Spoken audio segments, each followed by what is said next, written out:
Hey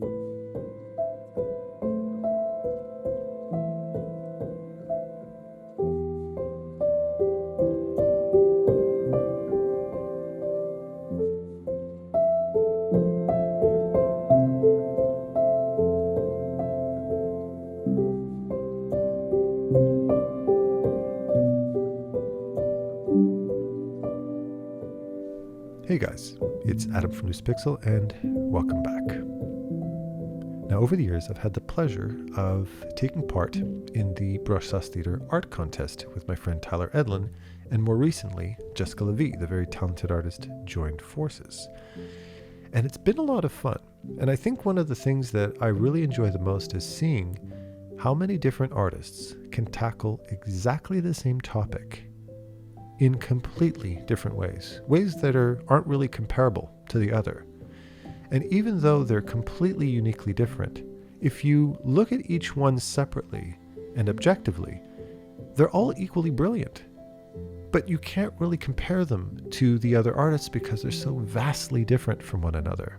And this is something that fascinates me.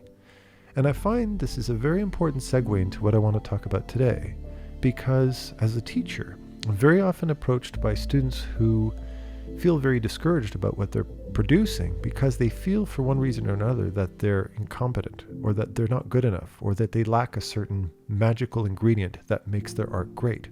And yes, as a teacher, I help to walk students through the fundamentals of art and help them solidify their own art on that fundamental level. However, I very often find it important to also help them broaden their perspective on what makes art great. I think as a teacher, it's a very important skill for me to be able to recognize brilliance in somebody. Instead of just trying to get every single artist to fit the mold that I think is ideal, instead, recognize their mold and help them build it themselves. I want to share that same insight with you today because I find that very often artists online tend to be more often down on themselves than proud of themselves. And that might be a result of having a very narrow scope on what it is that makes art great. So the first and most obvious, of course, is technical skill. And yes, we must all build our technical skill. That's the reason why so many schools, my own included, focus so strongly on fundamentals. Because with fundamentals, you can ultimately express yourself in the artistic way that you choose. Without it, you're always going to be dealing with this artistic handicap. So of course, it's hugely important. However, it's not necessarily the be-all, end-all of what makes an artist great. It's not necessarily the finish line, the carrot on the end of the stick for every single artist out there. So if I mention certain technical artists, if I've mentioned technical artists in general, the first names that might pop into your head are artists like Scott Robertson or James Gurney or Feng Zhu or Glenn Villepeu or Broco. These are all artists that are quite deservingly respected for their incredible technical achievements in anatomy, form, rendering, perspective, composition, design, you name it. However, as much as I also love and respect what it is that they produce, I'm very often approached by artists who, for instance, will say, yeah, I picked up Scott Robertson's book on design and I tried to follow it to a certain degree and I just got so discouraged. I just couldn't keep up with it. And that discouragement is not just a crap, I didn't achieve it. It's crap, I'm not good enough. And even though I've gone over this for months and months. However, I also have students who completely eat that up and it's their Bible and they wrap their mind around it. A good example is one of my students who's also a YouTuber now, Antonio Stappaerts, a very heavily ambitious technical artist. And he just grinded through those books. Confided it was a challenge for him too, but he really could grasp that aspect of art. And look at his gorgeous art as a result of it. The proof's in the pudding. But I've always recognized artists like Antonio, for instance, or Feng Zhu, or Scott Robertson as being heavily technically focused artists. This is their unique strength, is technical art. And understand it as being a unique strength that not every artist has. Also realize something else. A strength isn't only a strength is also an emotional priority that people make in their own heads.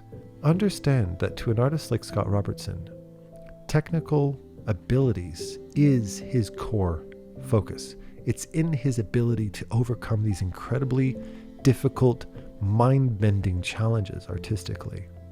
And as such, dedicates his passion and his time into it because that is what makes him passionate about art. However, for many other artists, that's not something that can drive you to paint every single day. If all you did was just tackle these artistic, technical perspective challenges every day, you'd burn yourself out eventually because it's not what's driving you to pick up your paintbrush every day. So to people like that, when that passion does not drive your need to innovate technically, that's when you can start to feel alienated from art and start to feel incompetent because you think, crap, if I want to be as good as Scott Robertson, then I have to be able to do what he does. And that's not necessarily the case, not to his level. What you do need is a fundamental understanding of technical drawing and take it to a point where it allows you to express yourself in the way that you wish to express. And if doing everything that Scott Robertson does verbatim is not the end goal, and if you're looking for something that's a little bit more organic and a little bit more artistic in that sense, then you don't need to push yourself to that level. And if you try to, you might very well just find yourself discouraged because you're not expressing yourself the way you want to. And furthermore, you're not keeping up with this badass technical artist. So that brings us to the second type of artistic strength that I tend to really notice in different artists, particularly in this competition, and that is uniqueness. They might not be technically there yet, or they might be technically there yet. That's beside the point. But when I look at their artwork, I notice that the way that they approach a subject is incredibly different. It's somebody who gave themselves permission to step outside the box and analyze a certain topic from a very unique personal perspective. And it's more often than not artists like that tend to take for granted their own unique skill because they don't feel they draw that well yet. And sometimes, fundamentally, their drawings might not be that strong yet. But even at a very, very early stage in their drawing, when they're almost beginners, you can already start to analyze their artwork and go, wow, there's something really special going on here. A good example of just such an artist is a girl in my animation class back when I was in my graduating year. And we all had our end of year short animated films that we had done. And arguably, she was not the strongest artist technically. She was a lot more beginner than a lot of the other artists in the class. However, I remember out of all of the animations that year, hers is the one that I remember best, because I remember just sitting back watching this on the big screen and going, wow, what kind of a mind comes up with something like this? And it was such a simple story from a very youthful perspective if you think about it, but it was a girl who lived with a mother who always wanted her to pretend to be happy. It was kind of like this perfect happy little family type of thing. And she goes outside and her mother tells her to play outside and she starts doing cartwheels with a big smile on her face. And the more she tries to pretend for her mother, the more her hands start to turn into roots and it starts to tether her into the ground until eventually the kind of symbolic of her emotional self, she starts to feel bound and starts to feel tethered by this fakeness, and she starts to cry. And the more she starts to cry, the more her mother scolds her, and the more her mother scolds her, the more her hands and feet start to root into the ground, and the more and more emotional it gets until eventually she completely gets absorbed by the ground. And I'm sure you're sitting there thinking to yourself and thinking, holy shit, that's kind of brilliant. It's very powerful. It was very symbolic. And compared to a lot of the other students who had these really dynamic, cool drawings and the animation and the tempo and all of the work they put into it was absolutely gorgeous. Hers really knocked the wind out of people and really made them sit back. And when they applauded her work, it was a very respectable applause that she got, even though she didn't draw as well as everybody else. Now you fast forward 20 years later, and she has become probably one of the most successful animators in that entire class. And not surprisingly so. Her technical drawing skill improved naturally as she progressed forward. And I think that recognition she got from her class when they applauded her so wholeheartedly and so authentically to her animation, it set off a little light bulb in her head that said, I'm onto something. She needed to get that kind of recognition to know that even though her drawing skill was something she hated herself for, there's something there.